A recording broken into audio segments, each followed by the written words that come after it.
Other news tonight, detectives say that surveillance video helped them track down a man they say beat and raped a woman and left her for dead.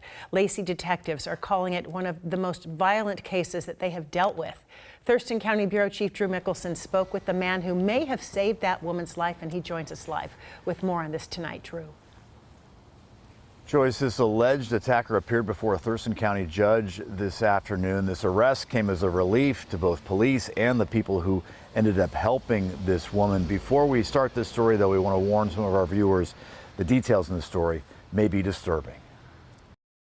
Our compressor had a leak, so we shut down the air compressor, and we literally walked this way. Christian Sanchez only came out to the backside of his tire business to fix a faulty compressor. The lady was just laying down over there, wrapped in blankets. But Wednesday morning, he found something much worse on his neighbor's doorstep. I mean, there was a lot of blood on her. She tried to get up, and as she stood up, I mean, just blood was just gushing from her. The 63-year-old woman, who normally sleeps in the woods behind the Tire Dog shop, had been seriously injured. And that camera is the one that got everything. Lacey police looked at the video that revealed a man with a dog in his backpack had repeatedly hit the woman with a rock before raping her.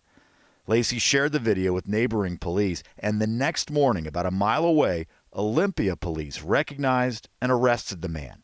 They searched the nearby encampment where detectives believe he lived. He threw a rock at her first to disable her. Ryan Bazon now faces assault and rape charges. King 5 News does not typically identify people until they've been formally charged, but investigators want Bazon's name and face out there. They're afraid he may have other victims. She asked me to hold her hand and stuff because she couldn't see me, and she's asking me to stay with her. Christian Sanchez was relieved to hear about the arrest and that the woman he helped is stable at the hospital.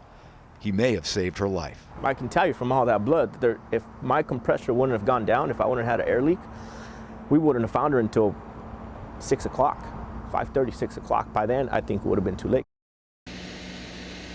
Bazon will not be allowed to bail out of jail. The judge that made that ruling this afternoon, Judge Carol Murphy, said it's extremely rare for her not to offer bail, but she says it was appropriate in a case like this because of the suspect's, quote, propensity for violence.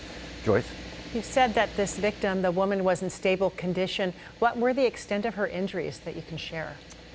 We learned here in court today that she suffered multiple fractures to her face. She also had some teeth that were knocked out during the attack. Her eyes are still swollen shut, and she's having a hard time talking, so the detectives have not been able to get much information out of her at this point. Hopefully she'll recover and get the counseling that she'll need as well. Thank you so much, Drew Mickelson, reporting for us.